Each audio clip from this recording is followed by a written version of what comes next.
Assalamualaikum warahmatullahi wabarakatuh. Kami dari kelompok 3 yang beranggotakan Anissa Sabila, Aulia Nur Hakim, Nurul Nisa, Silviana Lilis, Apriliani, dan Fioreza Dewi Yunianti akan membahas poin-poin sebagai berikut. Yang A. Proses masuknya kebudayaan luar ke Indonesia. B. Kerajaan Hindu-Buddha yang pernah ada di Indonesia. C. Bukti pengaruh kebudayaan Hindu-Buddha terhadap kebudayaan Indonesia. D. Proses masuknya Islam ke Indonesia. E. Kerajaan Islam yang pernah ada di Indonesia. F. Bukti-bukti pengaruh kebudayaan Islam terhadap kebudayaan Indonesia. Dan G. Pengaruh kebudayaan Barat-Barat terhadap kebudayaan Indonesia. Baiklah, saya Anissa Sabila akan menjelaskan mengenai poin bahasan pertama, yaitu proses masuknya agama dan kebudayaan luar ke Indonesia. Proses masuknya agama dan kebudayaan luar ke Indonesia diawali oleh kegiatan perdagangan internasional antara India, Cina, dan Eropa. Letak geografis Indonesia yang strategis menjadikan Indonesia sebagai tempat transit para pedagang. Masyarakat Nusantara yang sebelumnya menganut kepercayaan animisme dan dinamisme, dengan masuknya agama dan kebudayaan luar menjadikan mereka memiliki agama. Kegiatan perdagangan menyebabkan penyebaran agama dan budaya asing ke Indonesia. 1. Agama dan kebudayaan Hindu-Buddha. Masuknya agama dan kebudayaan Hindu-Buddha ini memunculkan dua pendapat besar mengenai masuknya agama Hindu-Buddha, yaitu pendapat pertama mengatakan bahwa masyarakat Indonesia bersikap pasif atau menerima begitu saja agama dan kebudayaan Hindu-Buddha. Terdapat 3 teori yang termasuk ke dalam pendapat ini, yaitu teori Brahmana oleh J.C. Van Leur yang mengatakan bahwa agama Hindu-Buddha dibawa oleh para Brahmana dari India. Lalu, kedua, teori Ksatria oleh C.C. Berg, Mukherjee, dan J.L. Muns yang mengatakan bahwa agama dan kebudayaan Indonesia dibawa oleh para anggota kerajaan India yang kalah dalam perang dan melarikan diri ke Indonesia. Lalu, teori ketiga adalah teori Vaishya oleh Inji Krom yang mengatakan bahwa para saudagar atau para pedagang India yang menyebarkan agama dan kebudayaan Hindu-Buddha ke Indonesia. Lalu, pendapat kedua yang mengatakan bahwa masyarakat Indonesia bersikap aktif. Terdapat 2 teori yang termasuk ke dalam pendapat ini, yaitu 1. Teori Sudra oleh Van Veer yang mengatakan bahwa para masyarakat yang berkasta Sudra ini melarikan diri ke Indonesia sehingga terjadilah perkembangan yang signifikan di masyarakat Indonesia mengenai penyebaran agama Hindu-Buddha. Lalu, kedua, teori arus balik oleh F. D.K. Bosch yang mengatakan bahwa masyarakat Indonesia lah yang menyebarkan agama Hindu-Buddha, di mana mereka belajar sendiri, pergi ke India, dan lalu menyebarkannya ke masyarakat Indonesia. Lalu 2. Agama dan kebudayaan Islam. Masuknya agama Islam ke Nusantara berbeda dengan masuknya Islam di negara lain. Perbedaan ini yaitu jika di negara lain penyebaran agama dilakukan lewat jalan peperangan, namun di Indonesia ini masuknya agama Islam dilakukan melalui perdagangan. Lalu tidak dapat diketahui secara pasti kapan dan di mana Islam masuk ke Nusantara pertama kali. Banyak memunculkan teori mengenai masuknya Islam ke Nusantara, yaitu teori Arab atau teori Mekah, teori Cina, teori Persia, teori India atau Gujarat, dan teori Turki. Islamisasi yang terjadi di Indonesia pun terjadi selama berabad-abad.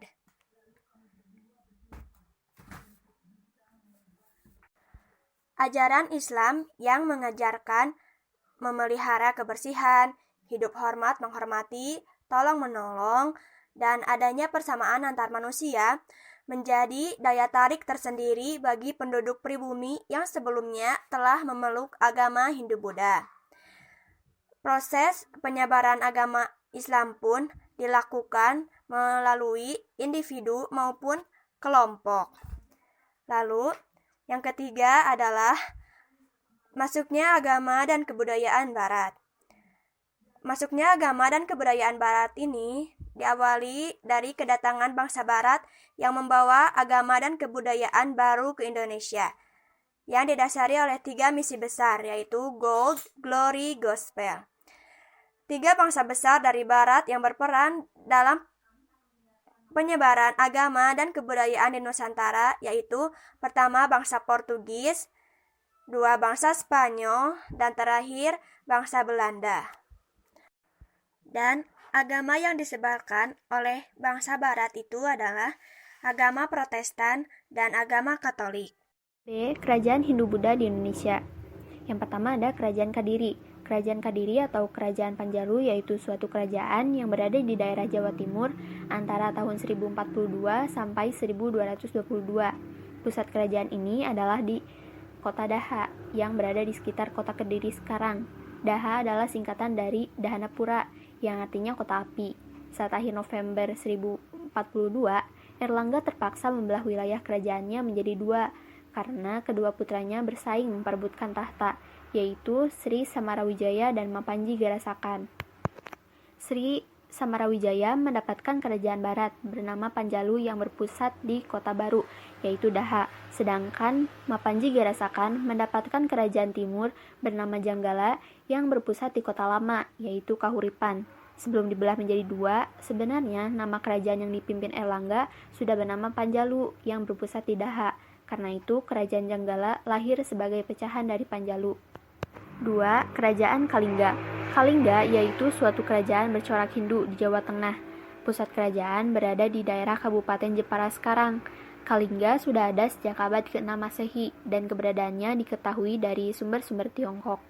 Kerajaan ini pernah diperintah oleh Ratu Sima yang dikenal memiliki peraturan, yaitu barang siapa yang mencuri, maka akan dipotong tangannya. 3. Kerajaan Kutai Martadipura. Kerajaan Kutai Martadipura merupakan kerajaan Hindu tertua di Nusantara dan seluruh Asia Tenggara.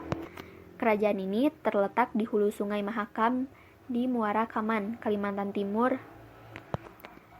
Nama Kutai diberikan para ahli karena kurangnya informasi tentang sumber sejarah kerajaan ini. Informasi yang ada diperoleh dari Yupa atau Tugu dalam upacara pengorbanan yang berasal dari abad keempat. Ada 7 yupa yang menjadi sumber utama sejarah kerajaan Kutai. Raja kerajaan Kutai saat itu adalah Mula Warman. Mula Warman adalah anak Aswawarman dan cucu Kudungga. Kudungga adalah pembesar dari kerajaan Champa atau Kamboja yang datang ke Indonesia. Sementara diperkirakan bahwa Aswawarman mungkin adalah raja pertama kerajaan Kutai dan diberi gelar Wangsakerta atau pembentuk keluarga. 4. Kerajaan Majapahit. Majapahit adalah kerajaan kuno yang berdiri sekitar tahun 1293. Puncak kejayaan Majapahit terjadi pada masa Hayam Wuruk, berkuasa dari tahun 1350 sampai 1389.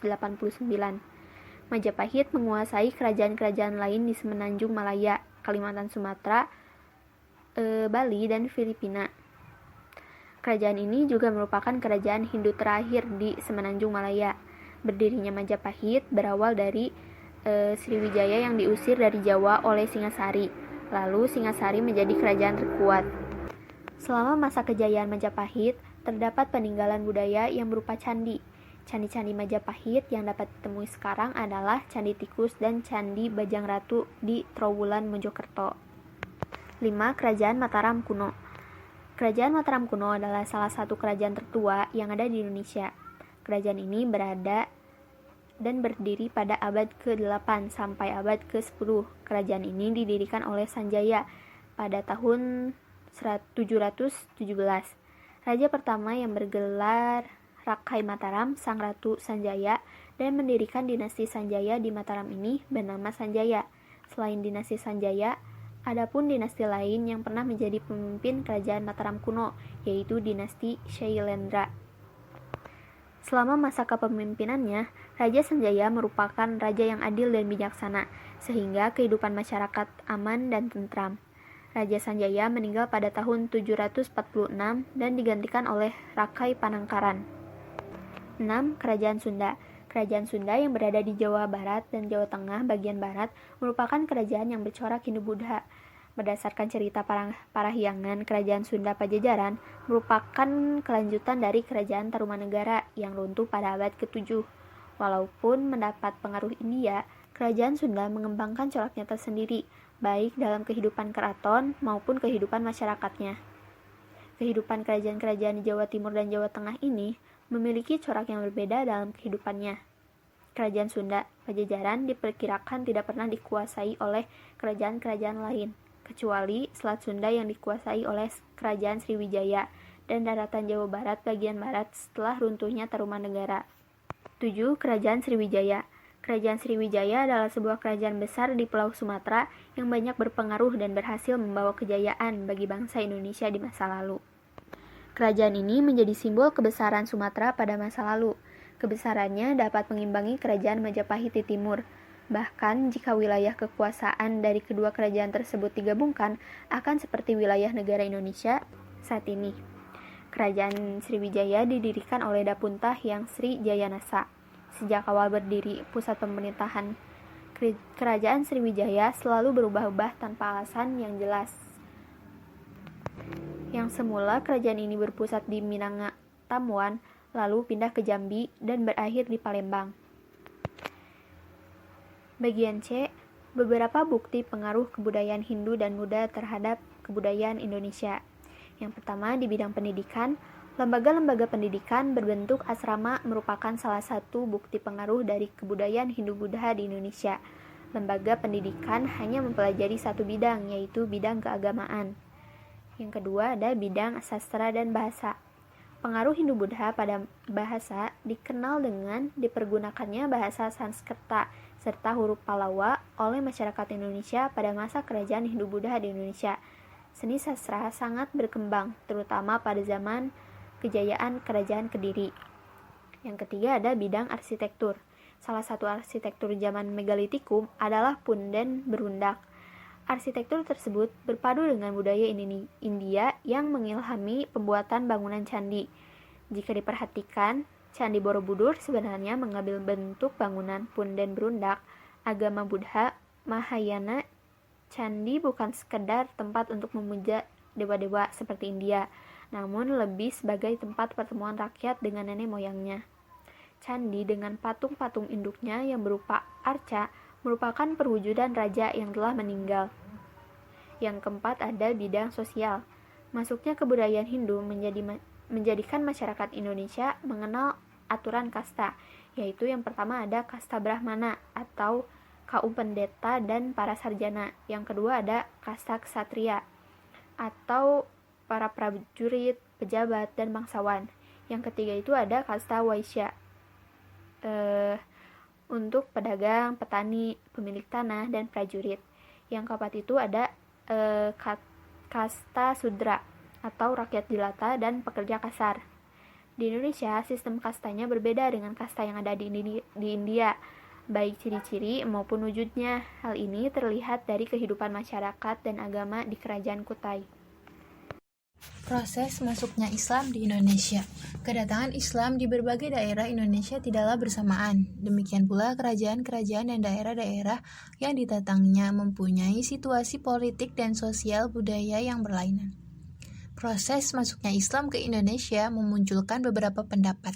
Para tokoh yang mengemukakan pendapat itu diantaranya dia langsung mengetahui tentang masuk dan tersebarnya budaya serta ajaran agama Islam di Indonesia. Ada pula yang melalui berbagai bentuk penelitian, seperti yang dilakukan oleh orang-orang Barat atau Eropa yang datang ke Indonesia karena tugas atau dipekerjakan oleh pemerintah di Indonesia. Adapun sumber-sumber pendukung masuknya Islam di Indonesia. Yang pertama ada berita dari Arab. Berita ini diketahui dari pedagang Arab yang melakukan aktivitas perdagangan dengan bangsa Indonesia. Pedagang Arab telah datang ke Indonesia sejak masa Kerajaan Sriwijaya abad ke-7 Masehi yang menguasai jalur pelayaran perdagangan di wilayah Indonesia bagian barat, termasuk Selat Malaka pada waktu itu. Hubungan pedagang Arab dengan Kerajaan Sriwijaya terbukti dengan adanya para pedagang Arab untuk Kerajaan Sriwijaya dengan sebutan Zabak, Zabai, atau Sribusa. Selanjutnya ada berita Eropa. Berita ini datangnya dari Marco Polo tahun 1292 Masehi. Ia adalah orang yang pertama kali menginjakan kakinya di Indonesia. Ketika ia kembali dari Cina menuju Eropa melalui jalan laut, ia dapat tugas dari Kaisar Cina untuk mengantarkan putrinya yang dipersembahkan kepada Kaisar Romawi. Dari perjalanannya itu, ia singgah di Sumatera bagian utara.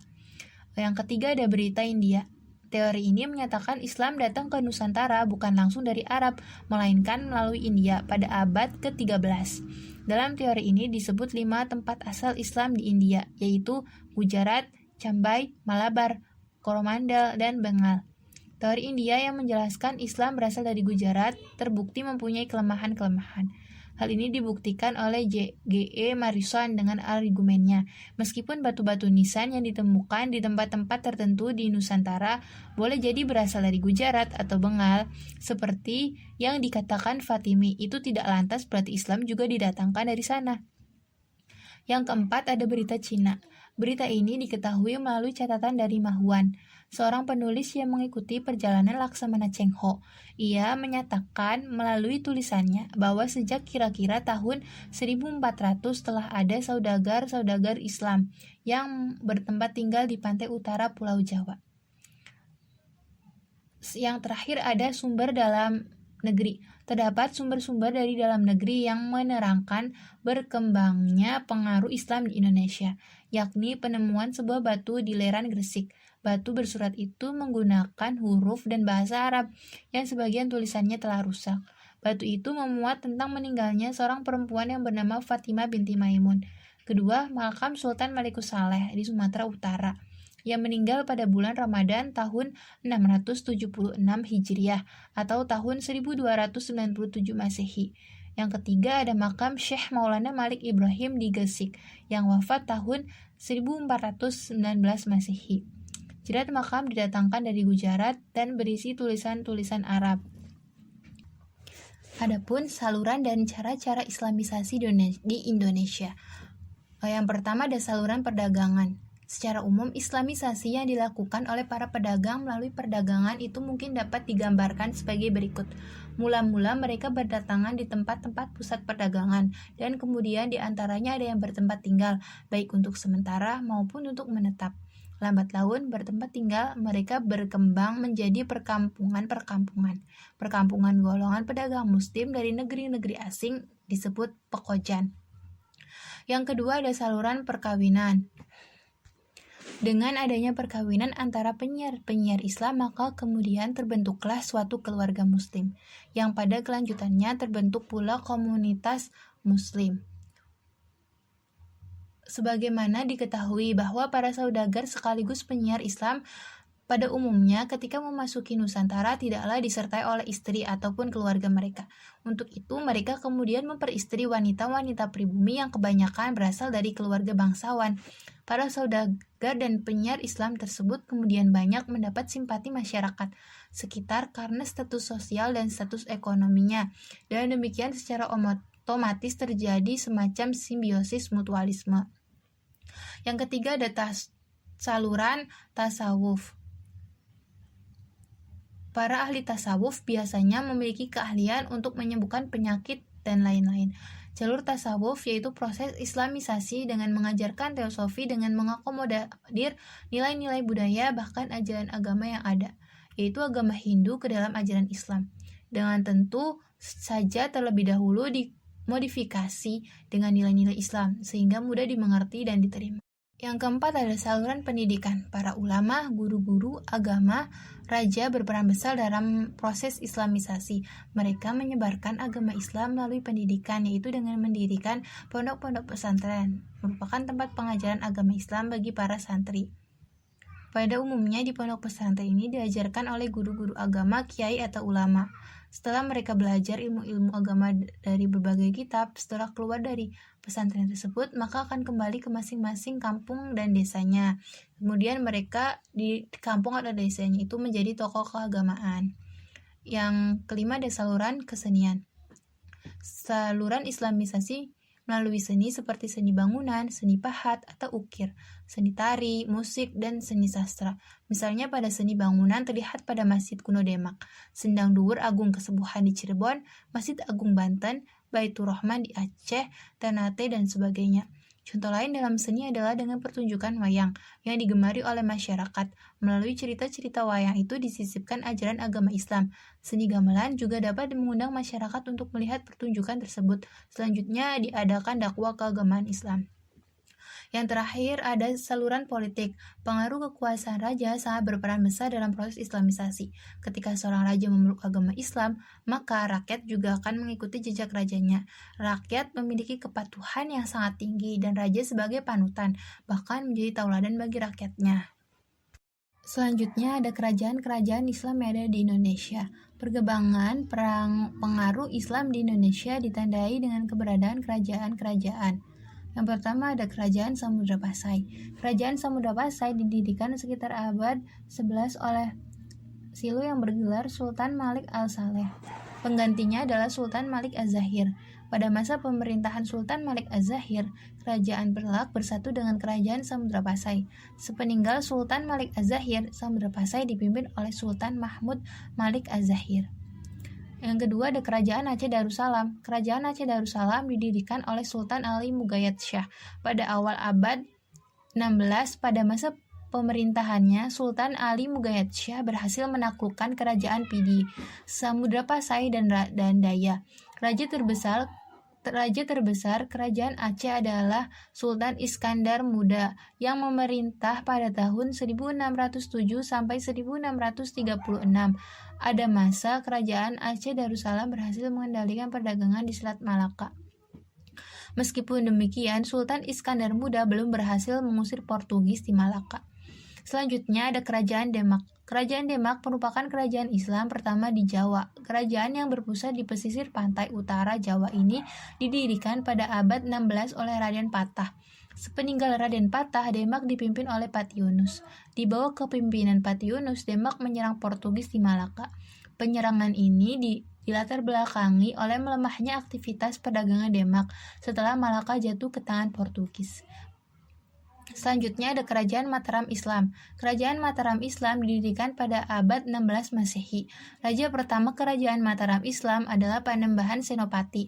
Kerajaan Mataram Islam mencapai kejayaan di bawah pimpinan Sultan Agung. Pada masa tersebut, Sultan Agung berhasil menyatukan seluruh Pulau Jawa di bawah kekuasaan Mataram Islam, kecuali wilayah Banten.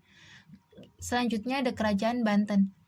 Eksistensi Kerajaan Banten ditandai dengan kekuasaan Raja Maulana Hasanuddin pada 1522 sampai 1570.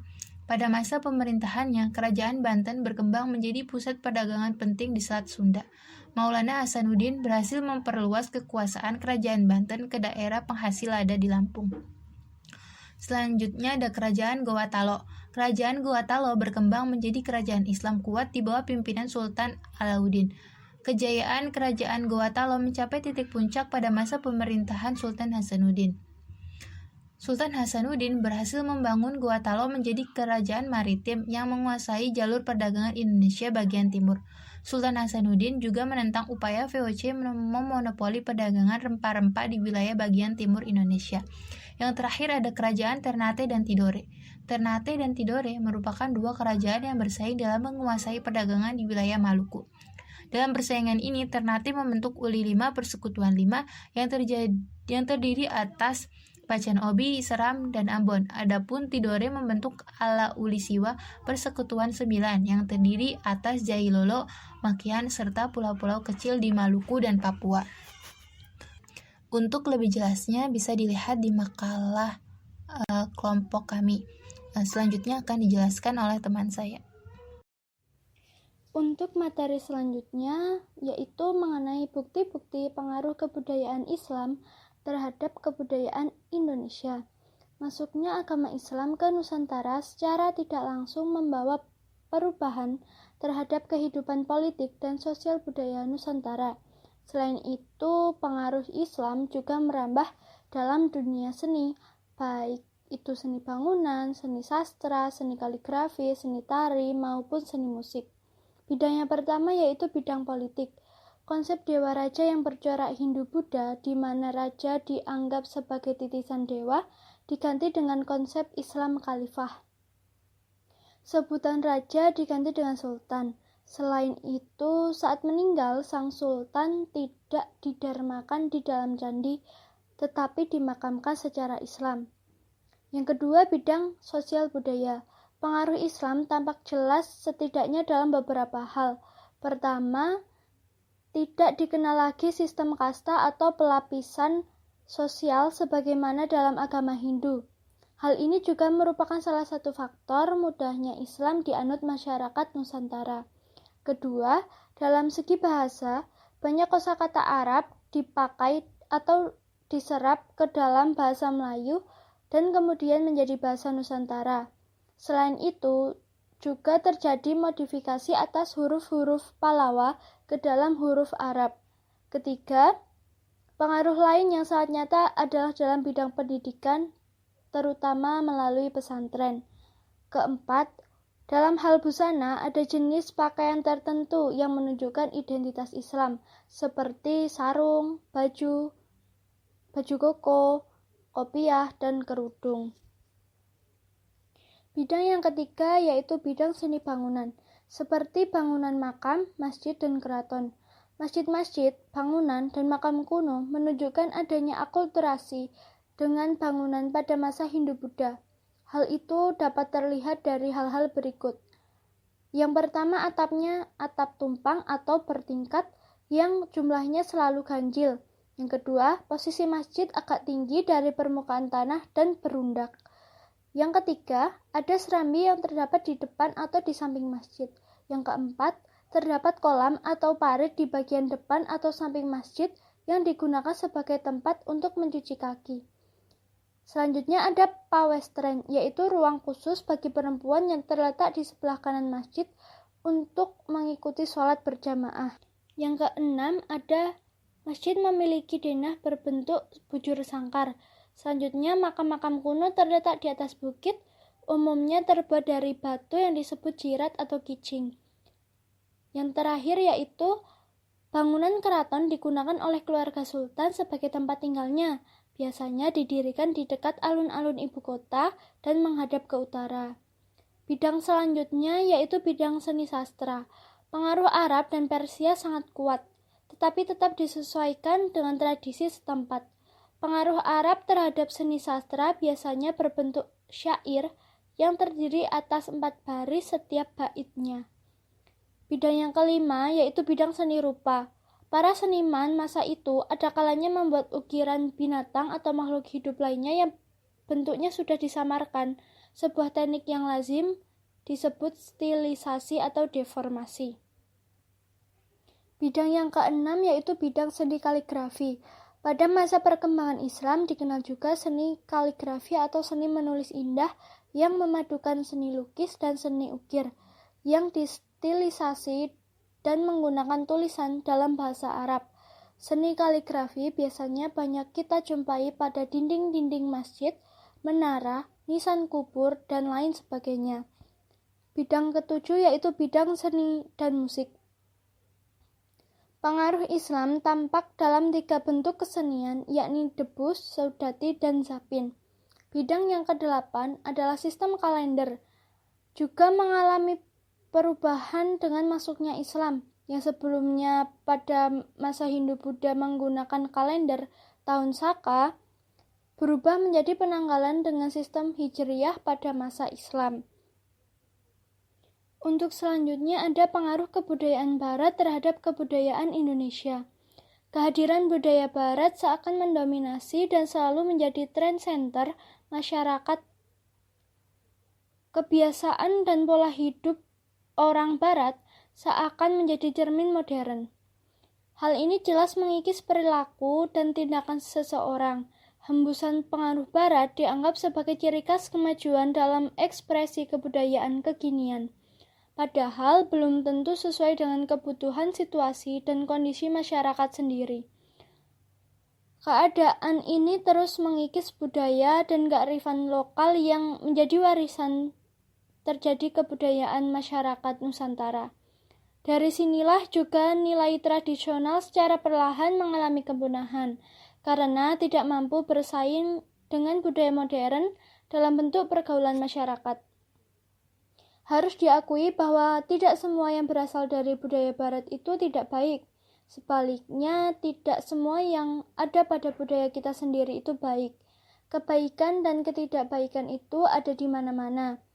Hanya saja ternyata arus budaya yang datang dari barat tersebut demikian kuatnya menghantam budaya lokal, sehingga sangat mungkin budaya lokal kita tersebut akan mati mengenaskan. Kebudayaan bangsa Indonesia adalah kebudayaan yang timbul sebagai buah usaha dari budidaya rakyat Indonesia. Perubahan kebudayaan akibat adanya proses akulturasi tidak mengakibatkan perubahan total pada kebudayaan yang bersangkutan. Hal ini disebabkan karena ada unsur-unsur kebudayaan yang masih bertahan. Masyarakat pun ada yang menerima sebagian atau mengadakan penyesuaian dengan unsur-unsur kebudayaan yang baru. Sejarah panjang perjalanan hidup masyarakat Indonesia ditandakan dengan banyaknya perhubungan dengan masyarakat asing seperti Cina, India, Persia, Portugis, Inggris, Belanda, dan Jepang. Keberadaan mereka ternyata banyak meninggalkan unsur-unsur kebudayaan yang kemudian beberapa darinya diadopsikan dalam budaya lokal. Sekian presentasi dari kelompok 3, kurang lebihnya mohon maaf. Wassalamualaikum warahmatullahi wabarakatuh.